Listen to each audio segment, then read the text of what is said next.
of, of matter.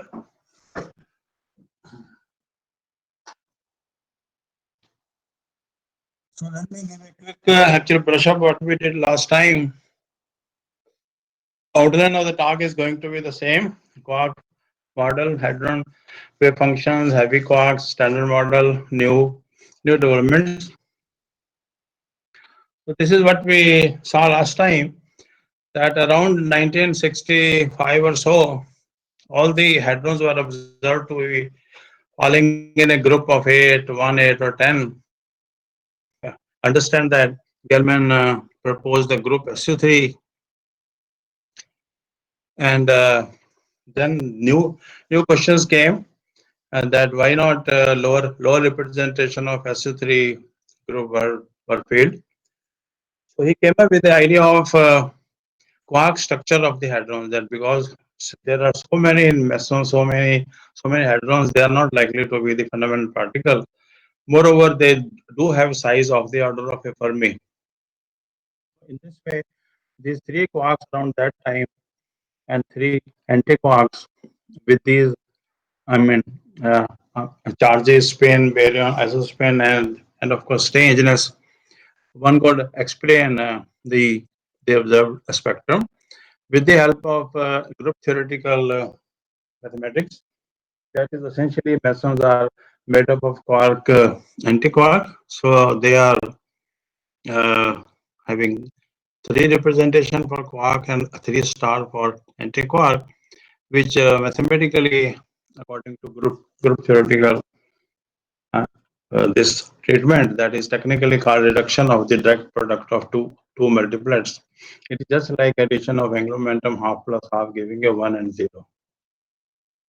Similarly, these baryons, which are supposed to be made up of three quarks, could naturally fall in the multiplets of 8 and 10. So in this way, SU3 along with filling the quarks could explain the observed hadron grouping. So this also I did last time, because hadron wave functions are slightly more complicated, because in similarity is with, of course, electron wave function in the hydrogen atom. Similarly, one can think of using the same apparatus of writing down the wave function as a product of spatial part as well as the spin part. But with with hadrons, the new thing will come, that is the flavor part, that is coming from the kind of quarks we are using. So this is what we have done before. So I won't spend time on this. The essential idea is that flavor wave functions can also be constructed similar to addition of spins. When you have two spin half particle, what you end up with is spin 1 and spin 0. In the same way, when you have two quark system, you have spin 1 and spin 0 particle, that is isospin. So one can use the same idea by for including some stageness quark. So the game is very simple. You keep on changing quarks and anti-quark here. That will give you states for other mesons. In the same way, proton wave function can be constructed, though it is a little technical because it is made up of three, I mean, quarks. But here you can have some idea that all the baryons which are made up of two same kind of quark and third different quark can be obtained from this given proton wave function. So what you have to do is, suppose you want to construct a particle made up of two strange quark and one d quark, simply replace this u by s, and that is all you have to do. So in this way, at least six out of the eight baryon spin half wave functions can be can be constructed. This is also what I did actually last time, so I'm going a little fast. Luckily, decoupled baryon wave function which carry spin 3 by 2 parity plus are rather simple, because they are overall symmetric in interchange of the three quarks.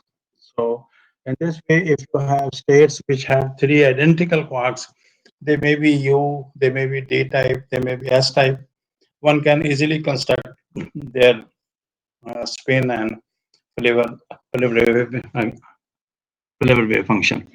Suppose you have two different quarks, two identical quarks being the different, one can rearrange. And by the way, these are the wave function where the third component of their spin is 3 by 2. And I'm sure those who have done angular momentum algebra, it is very simple. What do? We apply S minus spin lowering operator carefully, and one can construct their wave function in other spin parts. So then I also discussed that uh, around 1975, 4 and 78, there were a very that actually period was very active period as far as particle physics is concerned. Many new things were done at that time, and experimentally, both theoretically, so a lot of activity. So this observation of psi particle and epsilon particle in this period could not be fitted with the earlier spectrum, because we knew they are vector mesons and there is no vacancy.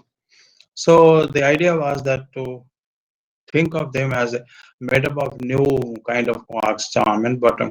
I also discussed last time that there were strong theoretical, reasons also, and of course experimental reasons also, to hope that there should be at least fourth and probably the fifth quark. So with these, and these are named as charm and bottom, and they are heavy actually. Now we are dealing with heavy quark. In contrast, the UDS quarks are called light quark because their mass is either zero point 0.5 GeV or actually less. So this is a heavy one, and we require their charges to be 2/3 and -1/3. Spin remains the same. Baryon number also remains the same. They are also isoscalar, but now they carry two new quantum numbers, that is charm and -1, like this. So this table also I actually discussed last time. So then we went on to understand what would be the hadron spectra when we include the charm quark. Obviously, from SU2 we went to SU3. So the obvious generalization of SU3 was to have SU4. So once we have SU4, the fundamental multiplier could be filled with the UDSC type of quarks, and mesons were constructed from 4 into 4 star for the antiquark. And then the 3 quark structure, 4 cross 4, gives you 64 possibility. Again, using good theoretical mathematics, one can say that meson should belong to 15 multiplied of S4 and of course 1 also. But baryon should belong to 4 star, 20 prime, 20 prime, and 20, even though their dimensionality is same, but they are different representation. One can see that looking at the SU3 component of SU4 representation. This is always done, as I have explained before, when you go for a higher, higher group, there are many ways to reach there. So we have to see through which door, through which route we have come. So lower substructure of SU4 representation is also required. So in this way, it tells you that mesons, they should have 15 grouping of 15 and 1. But this 15 is like old 8 plus 1 mesons, which we are actually familiar with. Besides, there will be two sets of 3 and 3 star. They will carry the quantum number charm 1 and actually -1. So in this way, particles belonging here would be antiparticle of this. And so 3 D meson or charm meson should be seen, and their antiparticle also. In the same way, baryon half plus particle now belong to 20 prime representation, under SU4 branching to SU3, they should have 8, 3 star plus 6 and 3.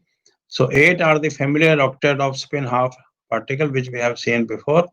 And now 9 particle with charm quantum number 1 belonging to these SU3 representation of 6 and 3 star should be there.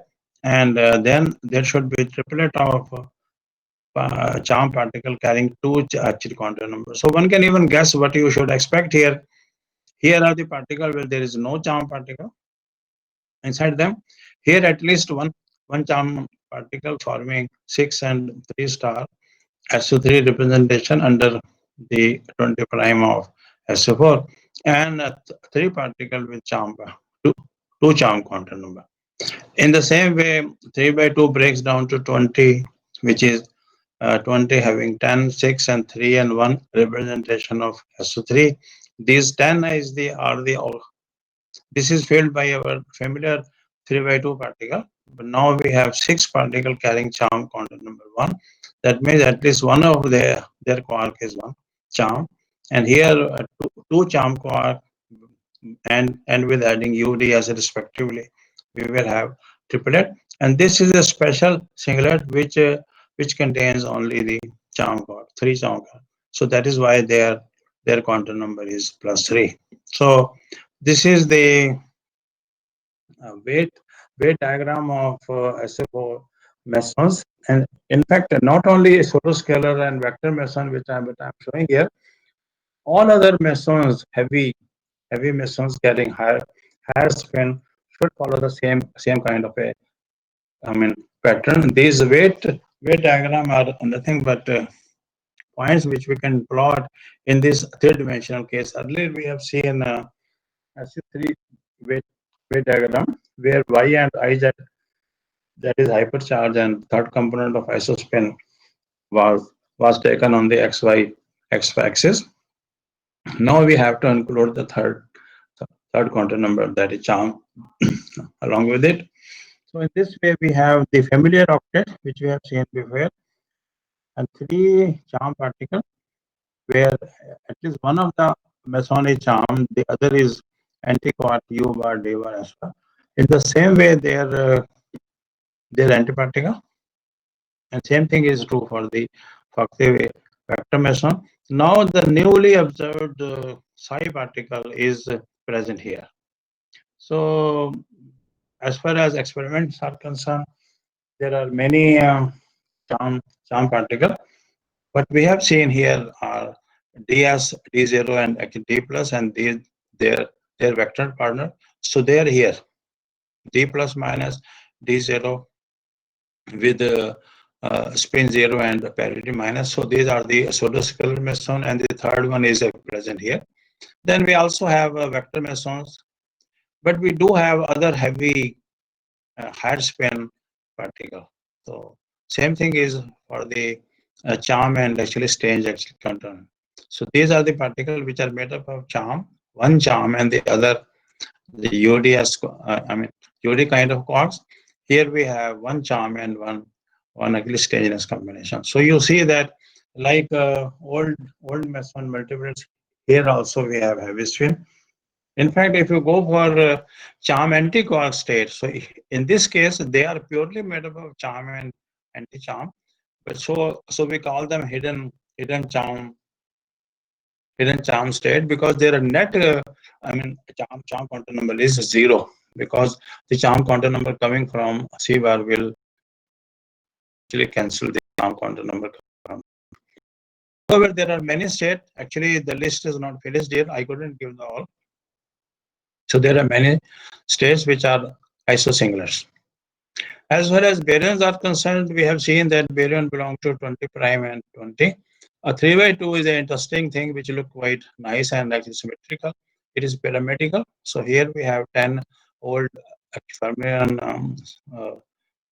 carrying spin 3 by 2. Then there is a sextet, and then there is a triplet, and then SU3 singlet. So you can see their names and their charm quantum number. It is very easy to identify because all of them carry C as a subscript, whereas these three particles carry two Cs, and here we have all the three Cs. So this is a state made up of three charm quark. As far as half plus baryons are concerned, here we have the familiar octet, that is neutron, proton, sigmas, lambdas, and xi. Then we have a sextet, and also carrying a three star made up of lambda C, xi C, and xi C. So these are the nine particles. And then there is a triplet carrying two charm quantum numbers. So in this way, everything is consistent. As far as their experimental observation is concerned, we have observed several states. This charm particle, which is made up of one charm and other two quarks are Euclid kind. These are the particle which we have one charm particle, other are one strangeness, and the third is out of ULD. Here you have a state which is carrying at least one charm. The other are two strange quarks. So sometimes you also. So these are the doubly charm state. So it means obviously they are heavy, and probably their status is not finally confirmed. So this way, lots of new variants are expected, and they are being seen. So it is it's natural then to go for higher spin one.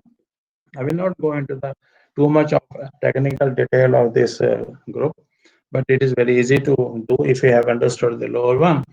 Here, the fundamental representation will be filled by UDSCB. Now the fifth quark is added, and mesons like before will be constructed as a quark antiquark bond state.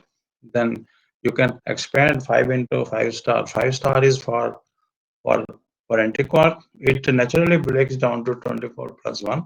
Similarly, three baryons, 5 into 5 into 5, because 5 are the possibilities for quarks. So 125 possibilities will be broken as 10, 40 prime, 40 prime, and 35.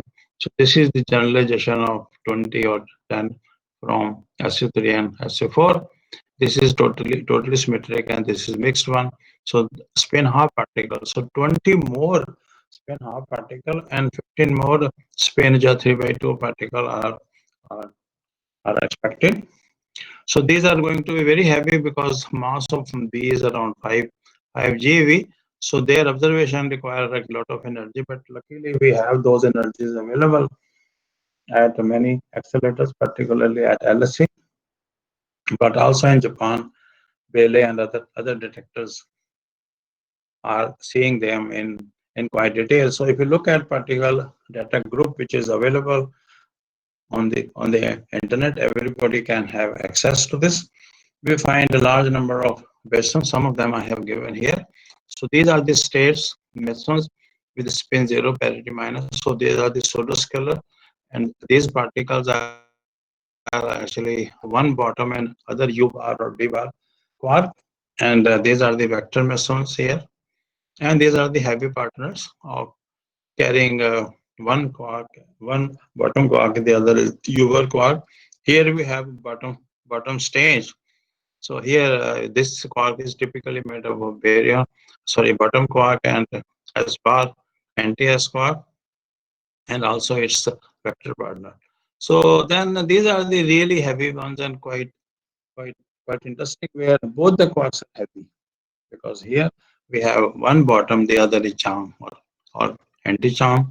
So similar to CC bar, that is hidden charm state. Here also we have lots of hidden bottom state, because their net bottom number is actually cancelled because it is made up of bottom and anti-bottom quark. But there are many more to be listed here. So in this way, we have quite rich spectrum which is observed experimentally. So we have trust in this picture. As far as baryons are concerned, because they are really very heavy, 6 GeV or so, so it takes a lot of energy. So they are also under observation. And if you look at their group theoretical multiple structure, they are really fitting very well, though many more are expected, because all these particles are made up of one bottom and other two quarks belonging to uh, U and UDS. We are yet to see a state of the baryon which is made up of bottom and a charm plus others. So out of these so many particles, as we have seen before, the heavy one like to decay to the lower mass particle through strong interaction. So these are essentially resonances. Same thing is true for the charm particle here. For example, all these are actually resonances. So they decay strongly. If sometimes they are not able to decay through strong interaction, then they decay electromagnetically.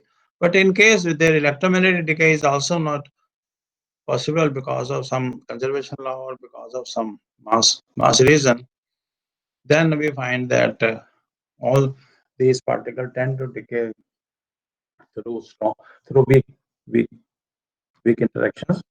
In fact, this is my own area of specialization.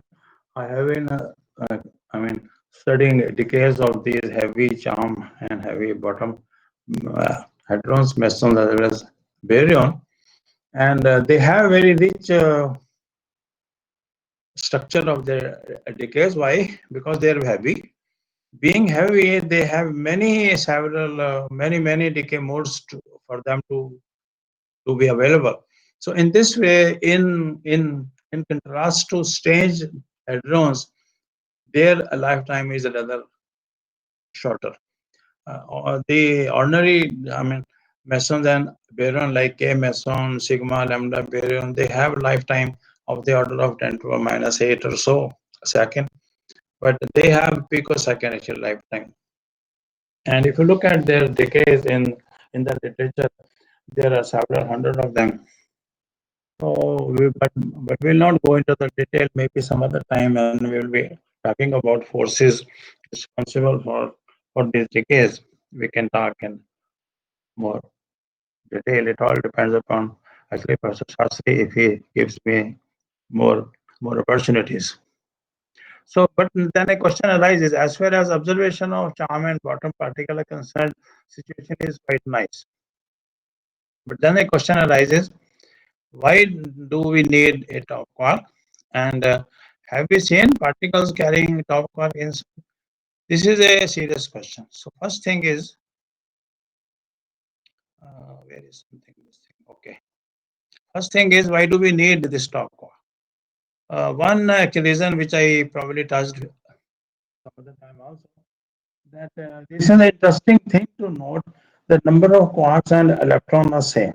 Already we have observed 6 electron, muon, and tau, along with their neutrino partner. So it is an interesting analogy. In fact, if you look at history, you do find there is an interesting correlation of number of electron observed and number of quarks required. For example, during 1962, people were happy with electron, muon, and their common neutrino and UDS quark. But very soon, experimentally, it was found that neutrino are different when they come with electron and when they come with muon. So that way, 4 electrons, so 4 quarks were probably expected, and this is what Bjorken and Glashow suggested in 1964. But when observation of bottom come, and around the same time, tau lepton was also observed. So people thought the number of quark lepton should be same, and we should have 6th quark. So people started hunting for it, and it was a very painful job because it took many years. And the other theoretical actual reason is technical. Someday we may talk about it. That is renormalization. If we want to keep infinities appearing in quantum field theories away, then also we need number of quarks and lepton to be the same, 6. And then, as I mentioned probably last time, Kobayashi and Moskova around 1973 is actually suggested that if you want to allow CP violation in the hadronic physics, this is a little technical term, but I think everybody is aware of parity violation in a Kipiter decay. Same thing is also true for charge conjugation violation. Charge conjugation means we are replacing particle by by antiparticle. So as parity is actually violated in weak decays, we also see that charge conjugation is not conserved. It is not charge conservation; it is charge conjugation. But people hoped till 1964 that it is a combined operation that is called CP. CP means you are replacing a in a say in a decay mode particles by their antiparticles, and also you are seeing it in the mirror. So that is the meaning of action of CP. Then at least the things should remain same, and they should honor CP parity, combined parity of C and P. But in 1965, typically in K decays, it is historically known as tau theta puzzle. It was observed that CP is violated, and it was a challenge at that time how to understand. So around 1972, these two Japanese, Kobayashi and Masukawa, suggested. At that time, there was no observation of charm or the bottom particle. They simply did it on the basis of theory that if you want to allow CP violation in the hadronic sector, then minimum 6 quarks are required. And those quarks we divide in three family, we will see it soon. And stable matter which we are seeing around is actually made up of first generation of quarks and electron. That means up down quarks and electron. Up down quarks are used to form protons and neutrons, which give us our nuclei, and of course electrons move around it. But heavy hadrons which are carrying heavy quarks, even including strange quark, are they form unstable matter and they decay. So of course they decay in a very uh, consistent manner, following certain rule. So at that time, people were really excited to to to observe the top quark, but they hunted it very badly and they really didn't find it. So around 1995 in Fermilab, that is US, in the collision of proton and antiproton beams carrying each of them carrying 500 GeV. So 1000 GeV was available as a kind of energy. When you collide proton and antiproton, they will actually neutralize each other. They will annihilate each other, and pure energy could be used. At that time, sixth quark was observed called top. In fact, I am happy to share with you that our Chandigarh group at that time I was at Chandigarh was also participant in this experiment. They were happy that they are able to see the top quark. But why it delayed so much? The reason is simple, because its mass is extremely heavy, 173 GeV, very exponential jump kind of thing here. So here what I have given all the all the properties of quarks. So we have now six quarks, U, D, S, C, T, B, T.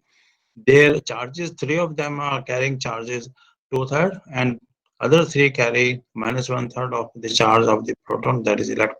E, they all carry spin half. They all carry baryon number one-third, and first two carry isospin with their different values for the third component, and then these quark XCBT carry their own type of quantum number, which is carried only by them. For example, strangeness is carried only by the strange quark, charm is carried only by the charm quark, and bottom number is carried only by the bottom quark. And similarly, top is carried by the top. So all other quarks do not have these internal flavor, technically called flavor quantum number.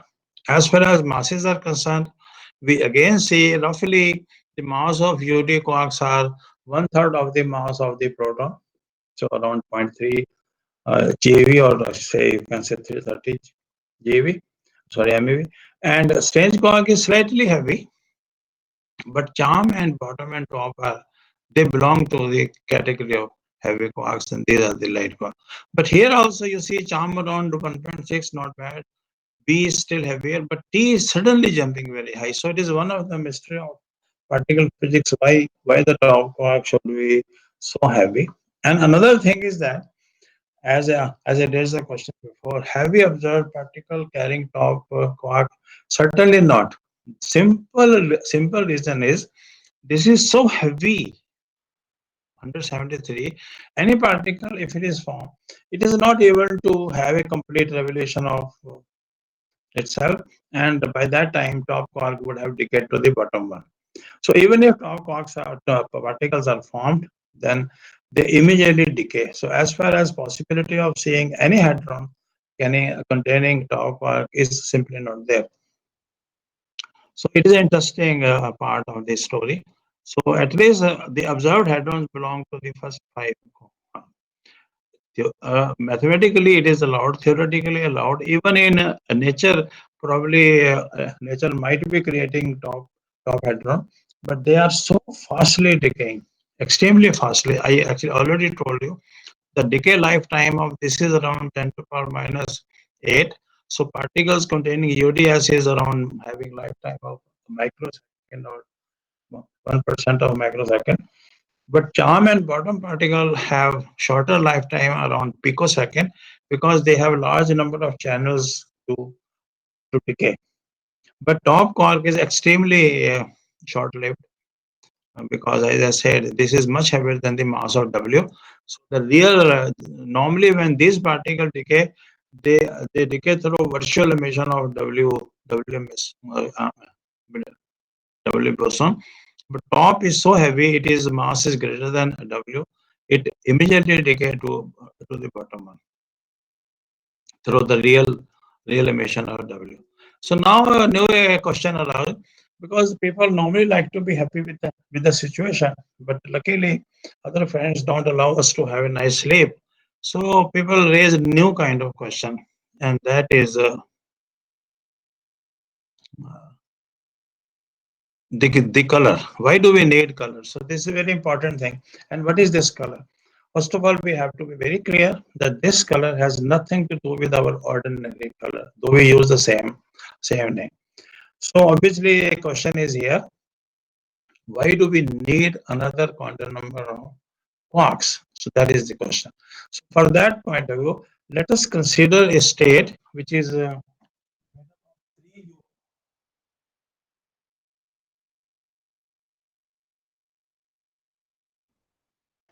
was not working properly. So this is this typical particle whose wave function I have already given you. It is carrying isospin 3 by 2, third component 3 by 2, spin 3 by 2, and third component 3 by 2. So that you can immediately see because all are spin up particle. So their total third component is 3 by 2. Same thing is with with isospin. Here you see quarks carry U quark carrying isospin half, third component plus half. So for the same reason,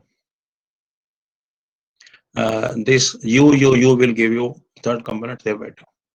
So this delta plus plus carrying spin 3 by 2 is made up of three identical U quarks in the same direction. What does it show? It means it has to be symmetric.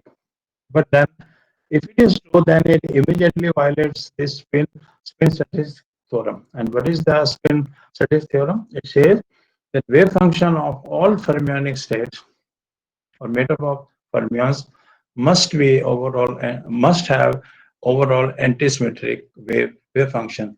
Just remind yourself the helium's actually state. We have two ortho and para helium state based upon this kind of consideration.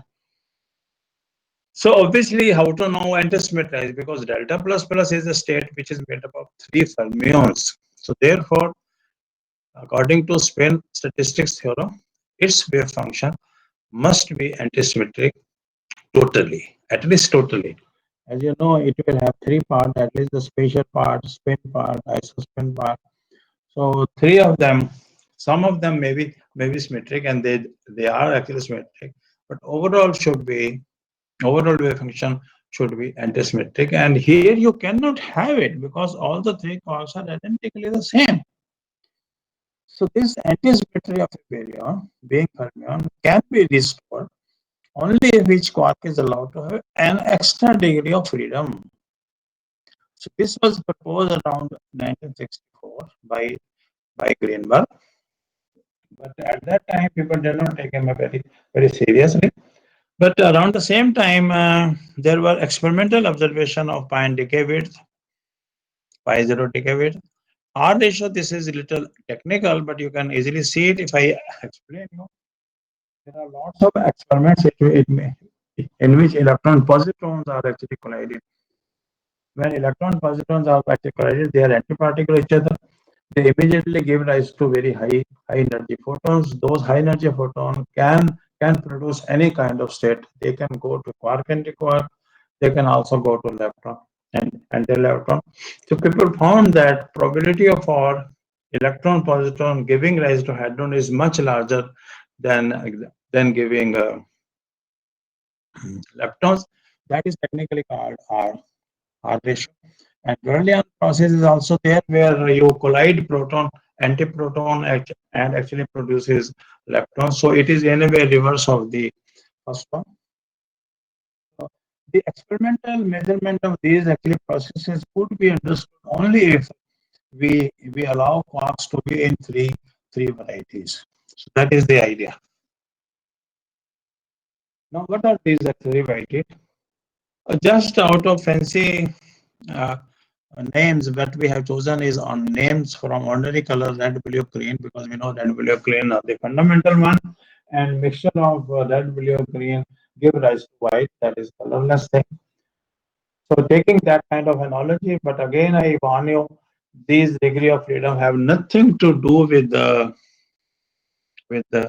with ordinary color. So in place of it, you could have used first kind, second kind, third kind also. Nothing is wrong in that. So in that way, these three quantum numbers are also now taken to belong to group SU3. So this SU3 group is obviously different from what we have seen before.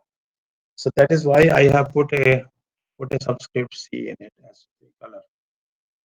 Interestingly, even though at that time it was coming only from the spin stretching theorem, people realized that this color itself can be taken as equivalent to electronic charge for the electromagnetic interaction. So it was taken that strong charge for the hadron or for strong interaction is actually is this charge, this color. So color is playing the role of strong charge for strong interaction in a way similar to the electric charge for the electromagnetic interaction. You know that electromagnetic interaction strength is essentially controlled by electric charge, that is fine structural constant, that is E squared by Hc. So in the same way, color could be used as a strong charge, but the difference is we have only one kind of electric charge, that is electron, and it's of course anti-charge. But as far as color are concerned, we have three colors and correspondingly three anti-colors. If your these quarks U, D, S, and C, B, T, all the six quarks carry the quantum number color red, blue, green. Correspondingly, their antiparticle U bar, D bar, S bar, C bar, B bar, T bar, they carry anti-red, anti-blue, anti-green color. So there are three color and three anti-color. So here you can see how many particles we will require strong interaction to manifest. We will require 8. We will see soon that 8 is coming from SU3. Mathematically, you can see it from here. These are the same direct product which we have seen before. That is 3 into 3 star giving you 1 and 8, and baryons carrying 3 quarks. Then they belong to representation 3, 3 and 3, 1, 8 and 8. And though mathematically it is same, but the grouping chosen before and now are different. There we chose the mesons to belong to 8 and baryons to belong to 8, 8 and 10, because we were considering flavor actual numbers. But here we want to construct hadrons from colored quark, and see that the quarks carry the quantum number red, blue, green color, but hadrons do not carry them. So hadrons are called color neutral or color singlet, technically speaking. And luckily, SU3 mathematics tells you that the product of quark, this 3 and 3 star does have a singlet. So this is what I am giving you here is color wave function of the mesons. So each quark, which is our quark anti-quark pair appearing in mesons, for example, I just remind you, pi plus is actually made up of U d bar. So you have d bar carrying anti-red and U carrying red, then also D carrying anti-blue and U carrying blue color, and same is true here. You have D, which is carrying now an anti-green, and U carrying gluon. So this simple U D bar combination or D bar U combination is to be multiplied with this. So if you remember the meson function, actually that is the whole purpose of giving you that particular actual slide in my today's lecture. Even though we have covered it before, that the original wave function, which is basically made up of d bar u, is to be further multiplied. So the true hadron wave function is direct product of spatial wave function, spin wave function, flavor wave function, and now the color wave function. So the direct product of four type of different wave function will give you the final wave function of a meson. In the same way, when you go to the baryon, we do find a singlet combination appearing here. As I mentioned, that 10 is totally symmetric. In contrast to that, this singlet is totally antisymmetric. And it is a small exercise for our young friends. I mean, now listening. You take that blue green and construct their permutation combination and see that this particular combination is going to be color singlet. So with three things having plus sign, three terms having minus sign, these are a cyclic permutation of RBG and these are the anticyclic. So this is normalization factor. So this will give you the color wave function, and both are color singlet. This color singlet is actually made up of three colors, and this color singlet is actually made up of color and of course anticolor. So it is a little technical, but somehow we have to learn them. So these are the wave function which we have to multiply with every period, and these are the color wave function multiply with every meson wave function. Now the question arises: we have taken a story quite long, but the point is, have you seen quarks? This is very important question. When around 1962 quarks were actually proposed, people were not sure that they will ever see it. Even Gell-Mann himself said that probably they may be mathematical, these actually objects. But very soon people had to take them seriously. So they started hunting for quarks. And as far as free quarks are concerned, today, so far, they have never been seen anywhere. Extensive searches have been made in accelerator experiment, cosmic ray experiment, terrestrial and solar spectra, and so on and so forth, even rocks from moon and all that. No evidence for free quarks. In that way, hadron spectroscopy looks to be very different from atomic and nuclear spectroscopies, because in atomic and nuclear spectroscopies, the constituent particles could be separated. But here we find that quarks could not be separated, even though we will provide lot of energy to them to actually ionize them. So the situation is atomic and nuclear constituents could be isolated, but quarks remain permanently confined. So what happens? By the way, how do we perform this ionization of atom and uh, and the separation of the nuclear constant? Simply by hitting them with the energetic particle.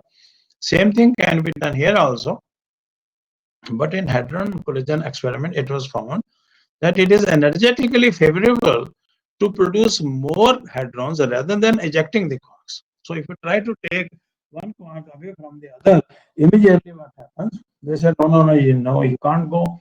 So the love between the other quarks and this quark becomes very strong. They have a binding, so they like to throw other hadrons rather than allowing this quarks to be ejected. However, indirect confirmation of quarks have been there in technically called deep inelastic lepton-nucleon collision. So by the way, that is the best thing you always do. First of all, recall is starting from Rutherford experiment, or actually even before, the collision of one kind of particle, maybe photon, maybe electron, with other system reveal the structure. In the same way, as we know that particle do have wave-like character, and the the resolution of a thing, of a system can be looked at the can be obtained from the wavelength of the probe which is being used. So if lambda, the de Broglie wavelength, can be less than the size of the proton, then electron can go inside the nucleon. So that is the idea of electron nucleon collision. What we do, we have very very high energy beam of electron. So you can easily calculate its de Broglie wavelength, that is hc over E. Of course, we are using the Einstein formula here. Lambda is hc over E, and so if you increase the energy of the beam, that is lambda, then one can allow them to penetrate them. If lambda is less than the nucleon size, it will reveal the inside structure of this. So precisely these experiments were done at SPAC, Stanford Linear Accelerator, and we call it lepton nucleon collision. But why deep? Deep means now we have very high energy beam, which can go deep inside the nucleus, or again nucleons. And then why do we inelastic? Because at such a tremendous energy, this energy of the beam, but we see the final states are coming in very different varieties from the input one. So we call it deep inelastic lepton nucleon scattering experiment. So in such experiment, it is indeed found that a nucleon is supposed to be made up of uh, three kind of quarks, and that seems to be experimentally actually correct. So it is confirmed. It not only gave you the number of quarks, it also gave you the spin and charges of the quark. These are all experimental information. So diagrammatically, you can see it like this. The electron is coming inside. Its de Broglie wavelength is less than the size of the proton, so it can go inside. So when it goes inside, it may collide with any of these quarks which are actually sitting here. Actually, they are moving inside the proton, and then this will be deflected. But it is so energetically high.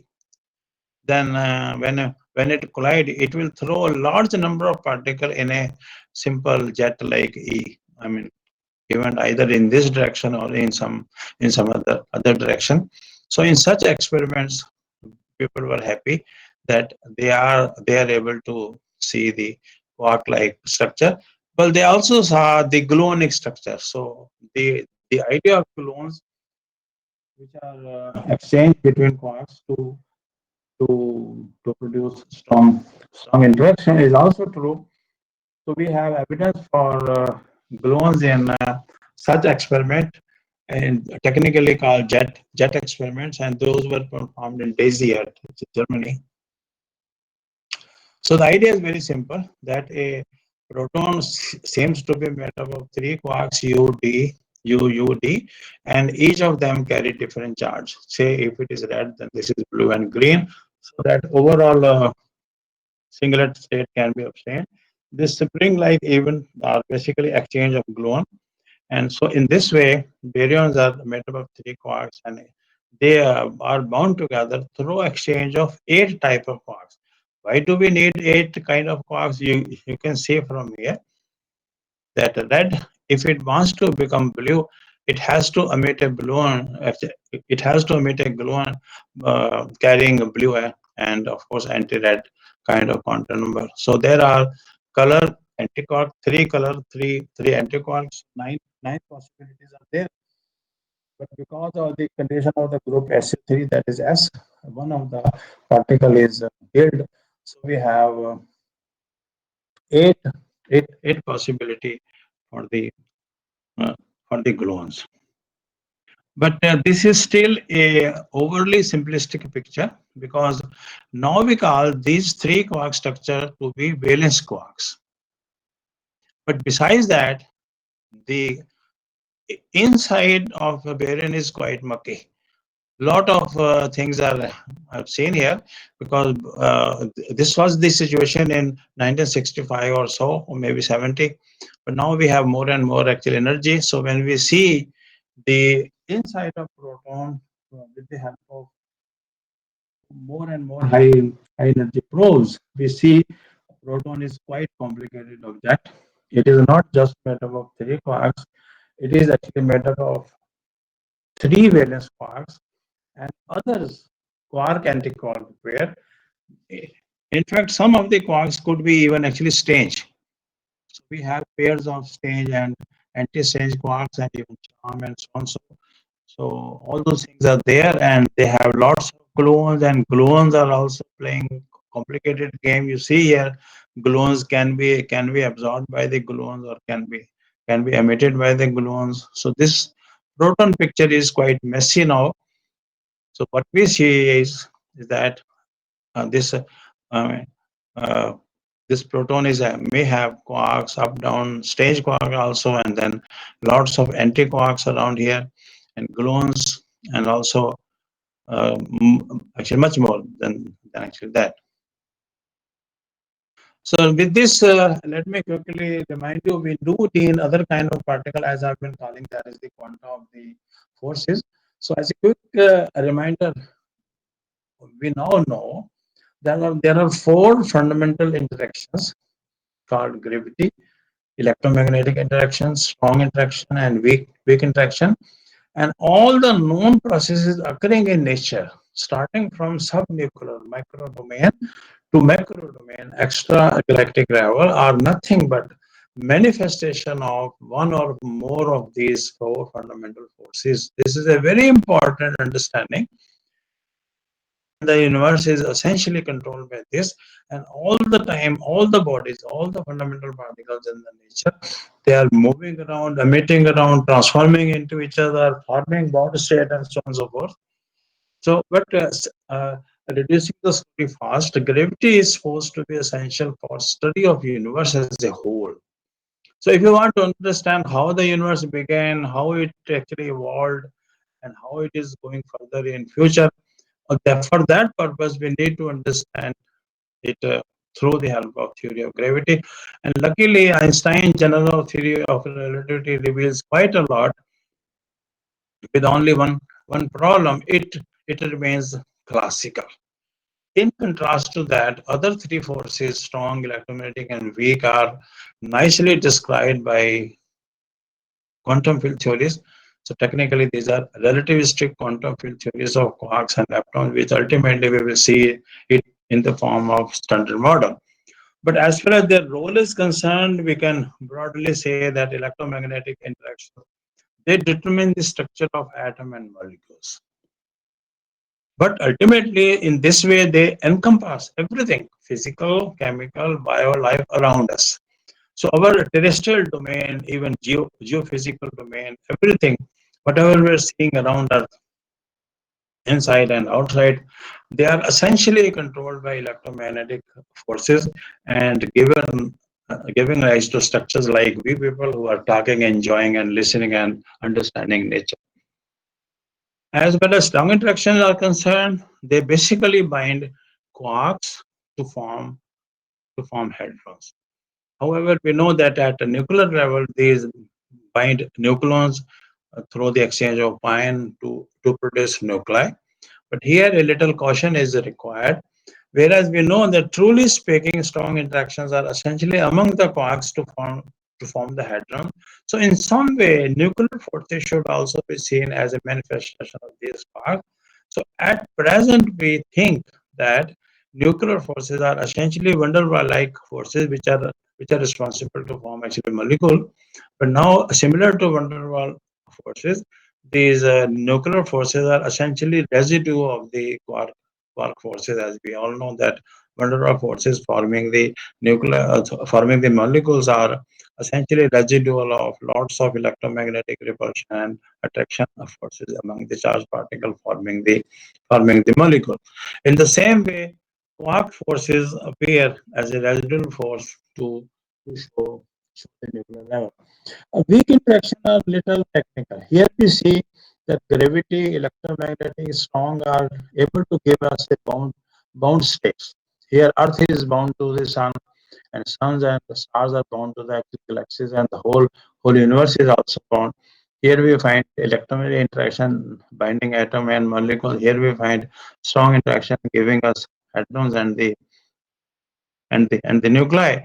But weak interaction generally do not bind any particle. However, they are responsible for their ultimate transmutation. As far as the decays caused by strong and electromagnetic forces are concerned, it is merely going from one excited state to the lower one, or basically rearrangement of constitution. But as far as weak interactions are concerned, they are responsible for transmutation, that one kind of particles are being transformed into another kind of particle. This is happening because W's weak higher quantas which are charged. So how do we see them? We see them like this, that quarks, how strong interaction and electromagnetic interaction and weak interaction take place. Strong interaction is among the hadrons mainly. So leptons don't participate in it. So what do the quark inside the hadron keep on emitting and absorbing and exchanging these colored kind of object called gluons. Whereas all electromagnetic forces are manifesting through the exchange of photons. In, uh, in contrast to them, here we have the W's, which are charged particles. Here, gluons and photon both are neutral particles. So they are not changing the identity of particle in that way. But W is either positive or negative. So with that, they are able to transmute particle of one kind to the other kind. So here we have bottom quark and anti-charm quark. By with the emission of W, they will give rise to a lepton. Similar thing can also happen through exchange of photon when you go at a very, very, very high energy, where quark anti-quark. But in that case, we are now colliding quark and their antiparticle of the same kind.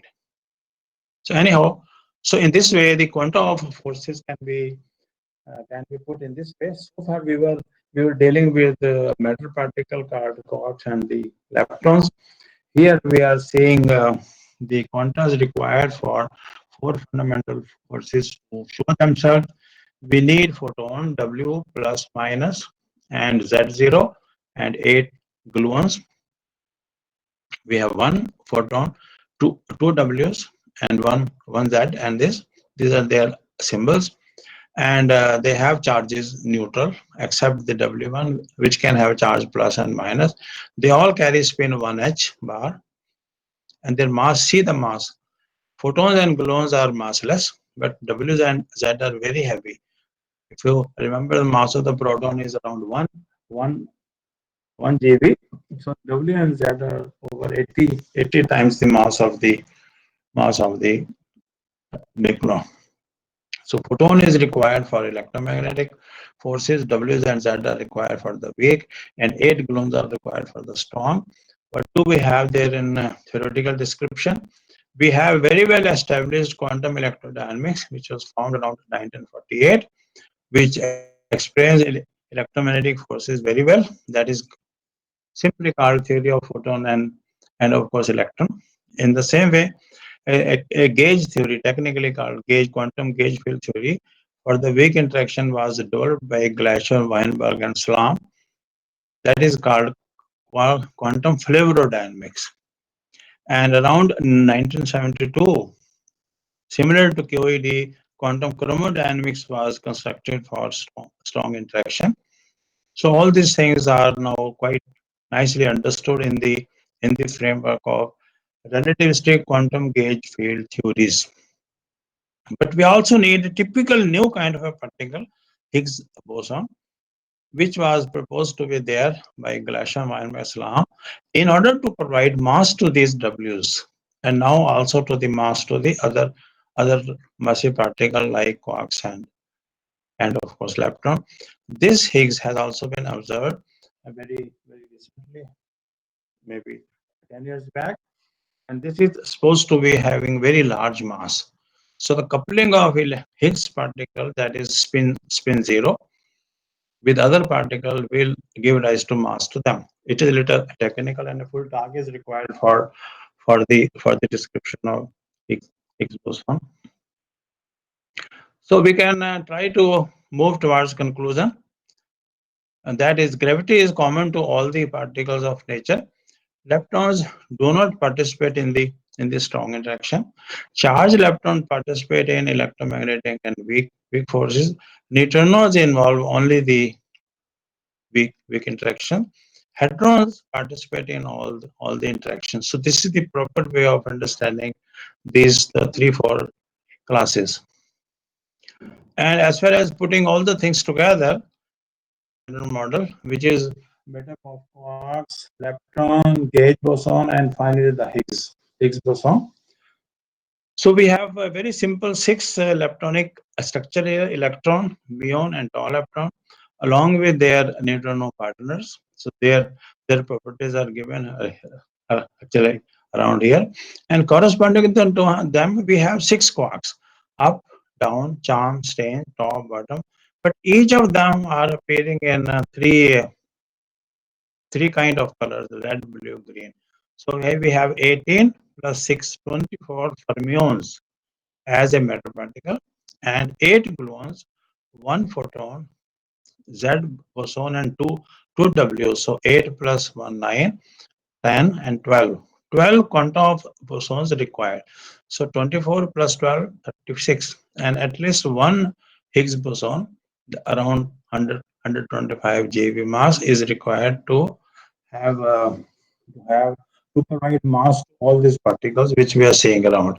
So mass to quarks, mass to gluons, and mass to W and Z can be provided by the Higgs man. So this is called today's standard model.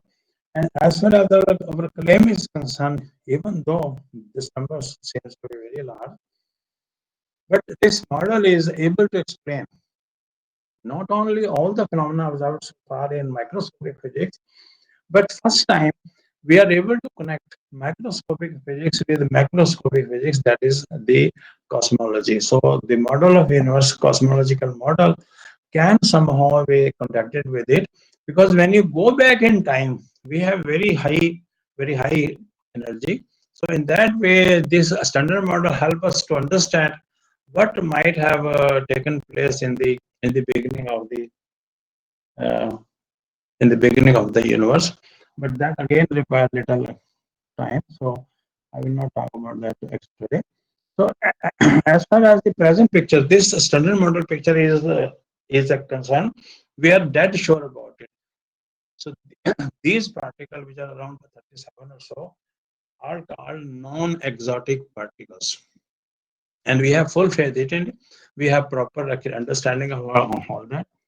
But then the question arises: is that is all? No, that is not all. There are possibilities of so-called exotic particles. For example, tetraquark states, where we have exotic particle composed of two quarks and two antiquarks. So far, we were dealing with mesons having one quark and one antiquark, but theory also permits them. But people in the beginning hoped that mesons should follow normally one quark and one antiquark, and baryon should follow three quark picture. But QCD itself allowed these states to be there.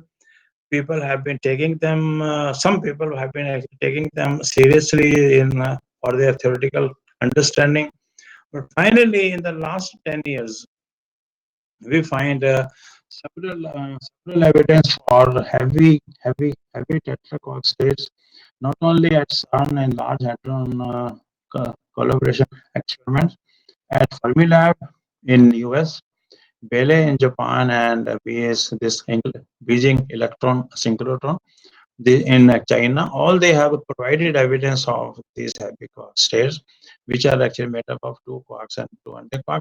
We're looking at the possibilities of number of quarks to be 5 or 6. So we have large number of exotic meson which can be created. Obviously, they are heavy, so they will require more energies. Then we hear about pentaquark state, which are called exotic baryon. They have four quarks and one antiquark. A few evidence have been seen around 2015 at CERN, but typically this lambda b particle which has one bottom quark, the other non-bottom quarks, and we hope it is there. And no, actually we have seen it there. Then hexaquark state, that means states which are made up of six quarks.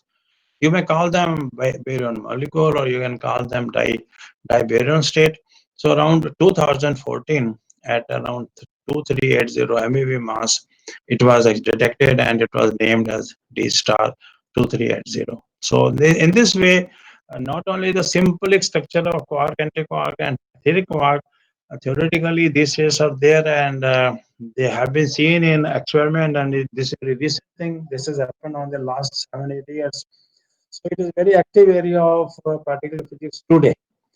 So lots of people have started working them and looking for more kind of exotic tetra, penta, and hexaquark, and predicting their various properties, masses, magnetic moments, and their decays. So I'm just inviting young friends to join this kind of a game. It will give you more actually opportunities. But then, is it all?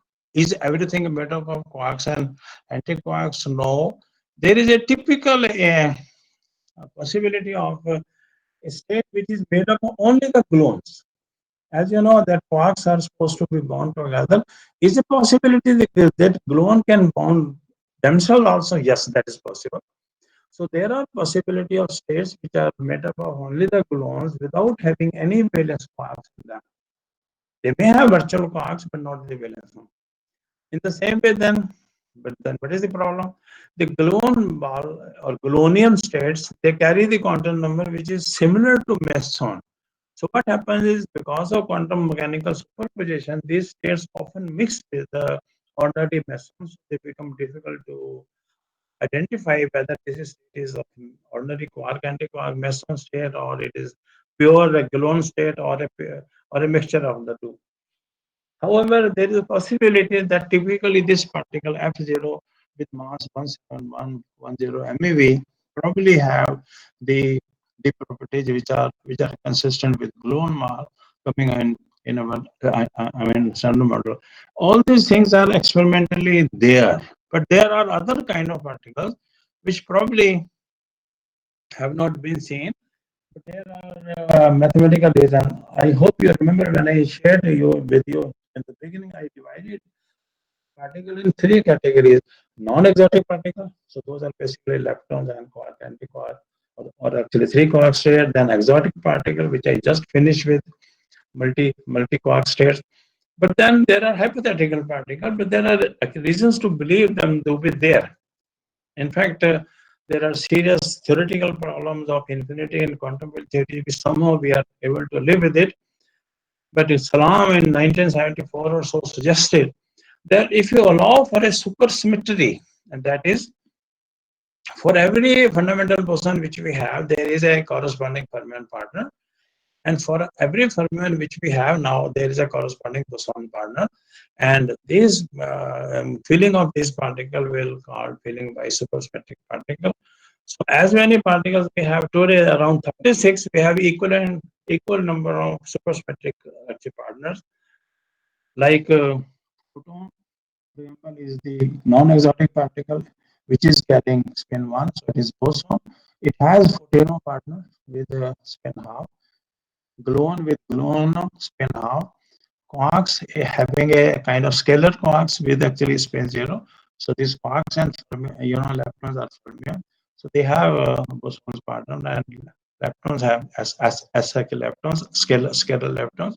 So for these bosons, we have fermion partners, and for these fermions, we have bosonic partner. So obviously, some of you might be wondering, if this matter is true, why we have not seen it, or why we have not seen it so far. Simple reason, they are supposed to be very heavy. Actually, their mass is certainly not less than 1000 GeV. That is called one TeV. So this supersymmetry, even if it is there, is not an exact symmetry, and it is a broken one. Then I also talked about these quantum field theories, by the way. Here, this. So people are also moving towards their further unification, grand unification. If you perform grand unification of strong electromagnetic and weak forces, then one also expect a new kind of particle which are called heavy bosons. They should be around 12 more. So those are called heavy bosons predicted out of the grand unification. But all these hypothetical particles, they are purely hypothetical. They have theoretical reasons to be there, but so far no experimental observation of these have been made. But then 36 particle or 37 particle, which we have seen before, nature has to be. Sir Yes.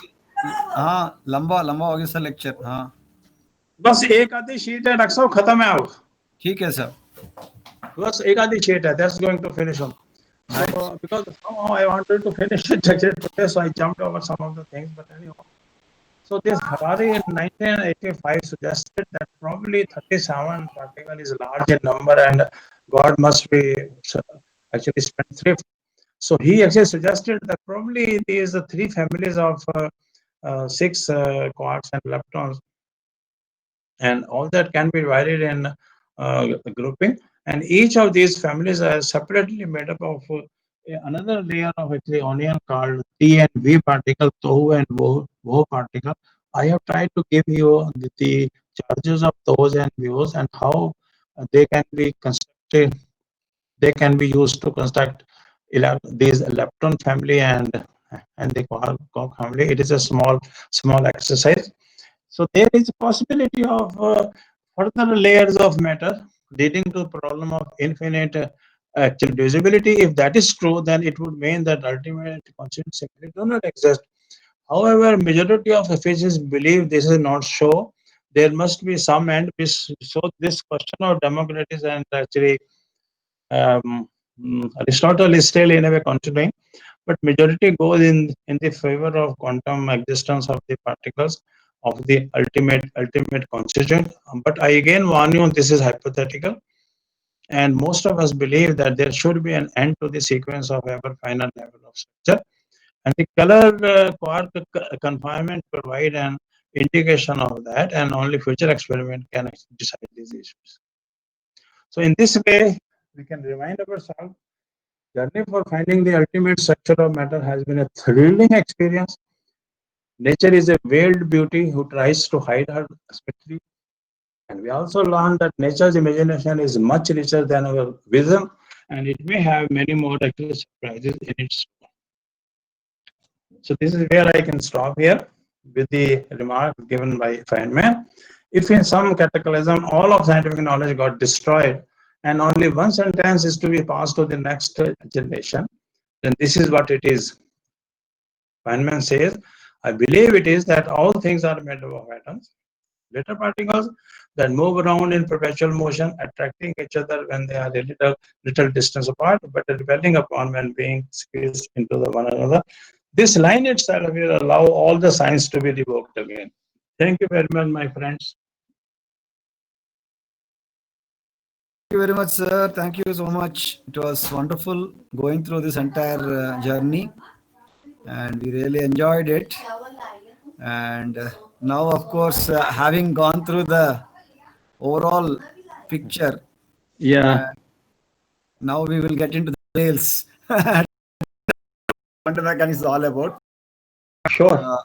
Sir, I think what I was thinking is maybe we can involve all the three classes: BSc final year. That's a good idea. MSc first year and MSc second year, all three classes. So, that's right. Because anyway, 100 participants are allowed in this. So I will talk to Professor Humchand. Yeah. He is the currently dean and head.